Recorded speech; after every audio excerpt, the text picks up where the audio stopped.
मकसद देश नहीं, मकसद देश पे राज करना है।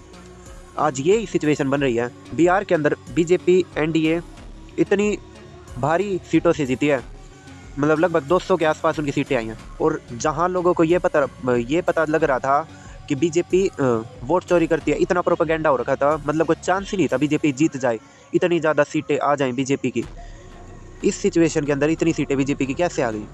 कुछ लोग कह रहे हैं वोट चोरी हुई है। वोट चोरी भाई लग भी रहा हुई है, क्योंकि इलेक्शन से पहले स्पेशल इंटेंसिव रिवीजन करना, लगभग 80 लाख वोटर्स को हटाना, डुप्लीकेट वोटर के आरोप लग रहे हैं जिनके सबूत है ना रोज ऑनलाइन हम देखते हैं, फेक रील्स पे नहीं, असली रील्स के ऊपर। और 45 दिन के अंदर जो वीडियो रिकॉर्डिंग है वोटिंग रूम की, उसको डिस्ट्रॉय करना। और अगर हम इलेक्शन कमीशन से जवाब मांगे, केस करें, तो 2023 अमेंडमेंट के तहत हम उनके ऊपर केस भी नहीं कर सकते। तो ये तानाशाही नहीं है तो क्या है? अब हमारा देश सच में एक डिक्टेटरशिप की तरफ जा रहा है। अगर ऐसा ही रहा तो देश बर्बाद होते हुए टाइम नहीं लगेगा। डिक्टेटरशिप क्या है ये चाइना से हम अच्छे से समझ सकते हैं। अगर और भी एक्सेसिव लेवल पे डिक्टेटरशिप देखनी है तो नॉर्थ कोरिया तो है ही। ये देश डेमोक्रेसी थी, डेमोक्रेसी रहेगी।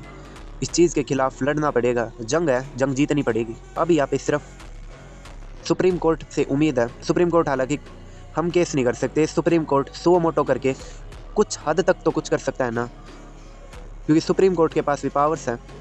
अब देश को बचाना हम सब के हाथ में है। और कुछ लोग कह रहे हैं कि भाई 10,000 दिए प्रधानमंत्री मुख्यमंत्री महिला रोजगार योजना के तहत, तो उसके लिए महिलाओं का वोट इन्फ्लुएंस हुआ है।